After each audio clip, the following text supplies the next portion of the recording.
Yeah! Kaya pala wala si Tatay Efren sa kanyang bahay.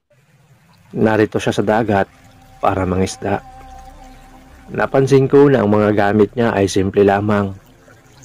Isang maliit at lumang lambat at isang mahabang patpat. Nagkakaedad na rin si Tatay Efren. Tiyak na ang kanyang katawan ay nakadarama na ng pagod.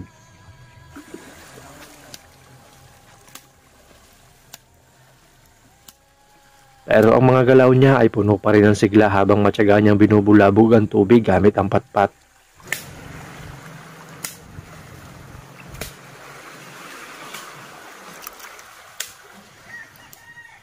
Ang bawat paghampas ng patpat ay tila isang sigaw ng laban.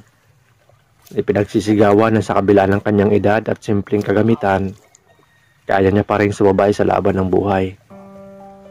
Kaya patuloy siyang humahampas ng patpat, umaasa na ang mga isda ay mabubulabog at sasabit sa maliit niyang lambat. Kahit walang bangka, walang malalaking lambat, pero ang kanyang determinasyon ay mas malakas pa sa mga alon ng dagat.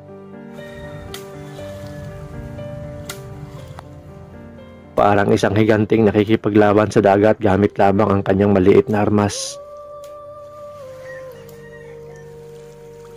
Kung pagmamasdan, hindi basta nangingisda si Tatay Efren. Alam ni Tatay Efren kung paano makipag-usap sa dagat. Pinatatahimik niya ang dagat gamit lamang ang kanyang patpat at saka niya hinuhuli ang kanyang pagkain.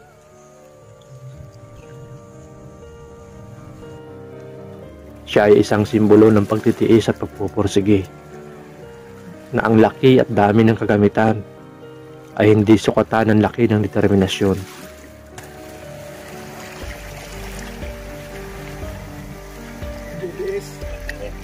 Maliliit. Madami man. Dami. Maliliit.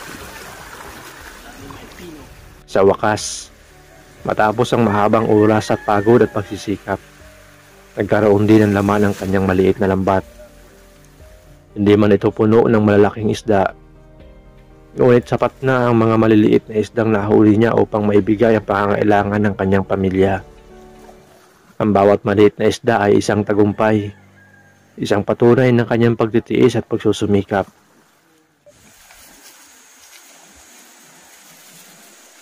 Habang siya ay naglalakad pa uwi, dala-dala ang kanyang maliliit na huli. Nabakas ko ang pag-asa sa puso ni Tatay Efren. Alam niya na ang kinabukasan na hindi tiyak, na ang pagsubok ay patuloy na darating. Ngunit alam din niya na hanggat mayroon siyang lakas at pamilyang nagmamahal sa kanya, kaya niyang harapin ang anumang hamon.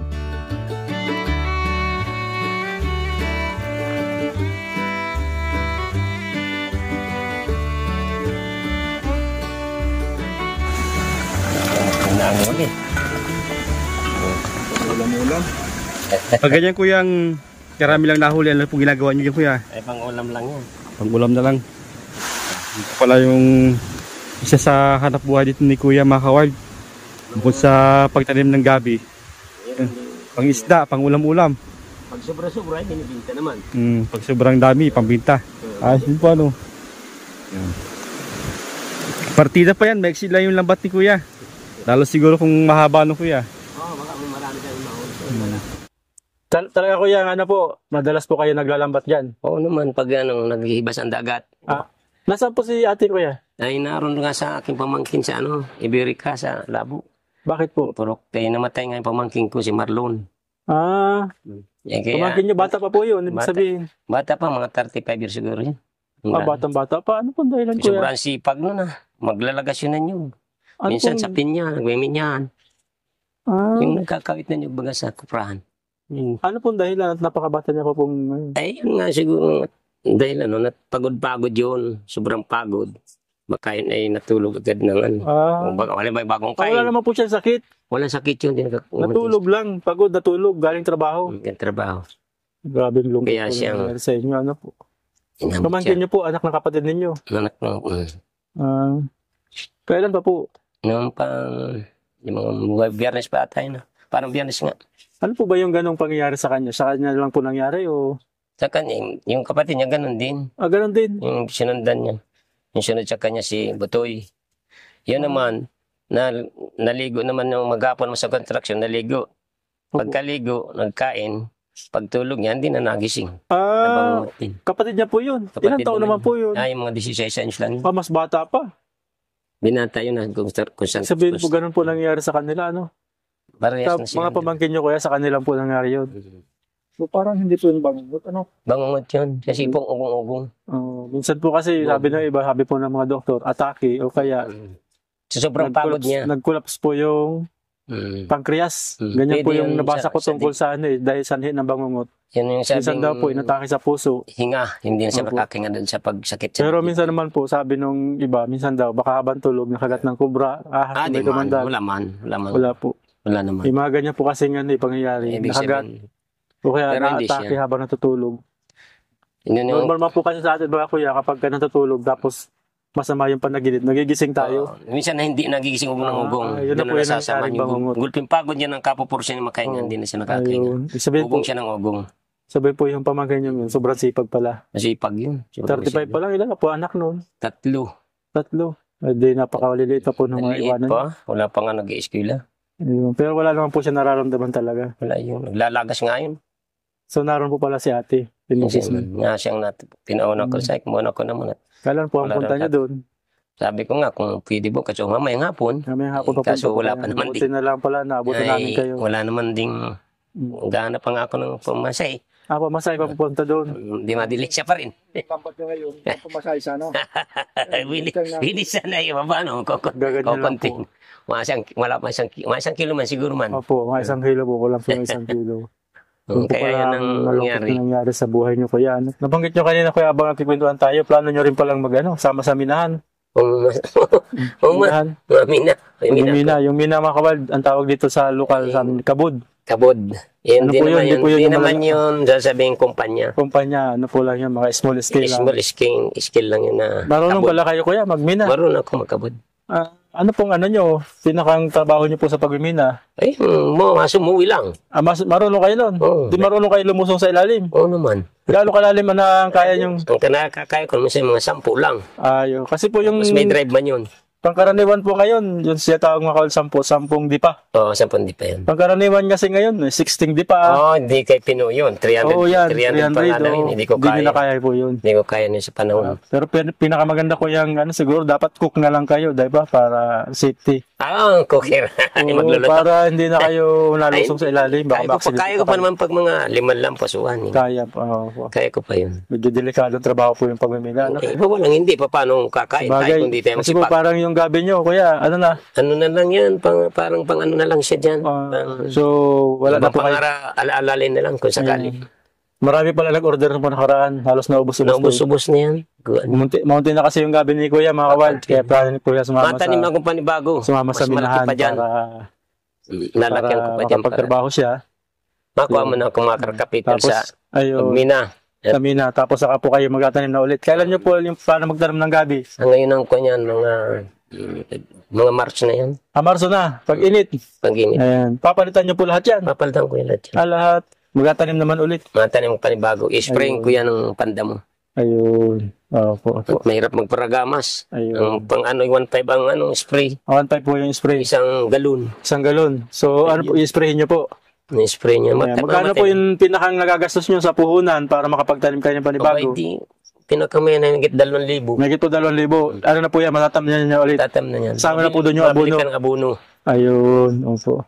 Kasi Kaya unti-unti lang pala abono sa plano puno. mga kawal ni Kuyang sumama sa minahan kasi kailangan niya ng Mga kapital puhunan. dyan sa Tapos puno. yun, namatay pa yung pamangkin niya. Kaya, yun, siguro, baka pag pasyal-pasyal tayo dito, baka medyo madala natin mapasyalan si Kuya. Pero sigurado ba, balik-balik kayo dito, Kuya, ano po? Mabalik kami lagi man. Tapos kung mga magkalibing nun, siyempre po uwi na kami Balik-balik, dito. ayan. So yun mga kabal, bibigay tayo Kuya ng tulong kasi kailangan din nila ngayon ng pinansyal. Pamasahe nga daw ni Kuya. So Kuya, bali ano po ito? Pawak nga Kuya. 1, 2, Okay, maraming salamat sa inyong pagtulong at 4, malaking bagay na ito. 5, 6, Hindi na kuya ang bagong 1,000 baga ngayon kuya. Oo, meron na siya. May butas oh. Bawal daw ito magusot. Hindi naman po. Wag lang daw masira. Pero okay lang daw po tiklopin. Ayan. Ay, sige. Yan po ang kagandahan yan. Hindi po mapipiki. Sige, maraming salamat sa inyo. Pagtulong ha. Ay, ito man, ako naman talaga ay medyo kabuspalad din sa Apo. paghanap buhay. Ayan. Nasa namin palipas naman na din yung gabi. Palipas na po yung gabi. Yun namang ibang bubulok ng kanggus. Halos na po. Yun. O 1 kilo, 25 pesos lang. Tapos nabubulok na po yung laman. Nagbuburlok na. Pero marami po pong laman. Mayroon nakukuha pa man siguro kung ma-harvest niya, maka mga 100 kilo pa naman. Sa sunod na uling taniman. Yung saka. Tatanim ka panibago. Ayan. Kaya panibago na naman siya. Ayan kuya, totoo kami po talaga nagpapasalamat din sa inyo. Salamat din sa inyo. Pinapaulakan yung aming pagbisita dito. Mas ganong oras, available ko sa amin. Basta kahit na lang ganitong sistema, bisita din. Bisita yan. Sige. Para ba'y magka-jamming-jamming ba? Ayan. Yan. Siguro kuya, pagbalik nyo, saka ulit kami makapasyal dito. Sige. At yun nga pala, sabi ni kuya, maka-jamming. Yun yung susunod natin, mga kawal. Maka-jamming natin si kuya sa... Maka-jamming naman tayo dito. Sa kwentuhan. Iyaw tayo dun sa malapit sa may ilog ni kuya. May sapa. Opo. Ayan. Paano kuya? Kami po ay paalam na rin. Sige, maraming salamat. Maraming sa inyo mga Opo. Maraming salamat sa inyo. Huwag kayong magsawang manood sa amin. At kung naman talaga ganito lang ang buhay namin, medyo kapuspalad. Kami po kaya nakikiramay po sa inyo. Nakikiramay kami sa taga-Dalamate po ninyo. Totoo po. Ako rin lalong nagpasalamat ako sa inyong pagtulong. At kung sa ibang bagay, hindi ito makukuha kung paano sa bagay dito sa paglibot ng aking pagkaingin. Hindi ko may bibinta agad ng ganito kalakihan. Ayun. Kaya maraming salamat sa inyong pagtulong. Ayan, opo. Mga kapatid, huwag kayong magsawa. Kami salamat sa inyo. Yung sino man nandyan. Maraming salamat po sa lahat ng sumusuporta sa amin. Salamat po. Tulong. Maraming salamat po sa inyo. Ayan. Sa mundo, kaso lang ang sapat na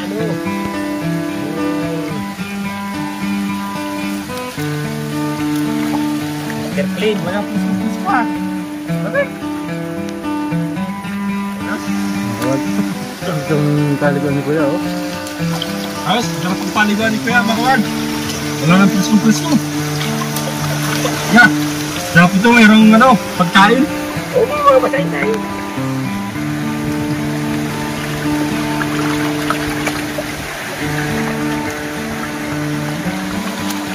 Masarap minsan dyan mag-picnic,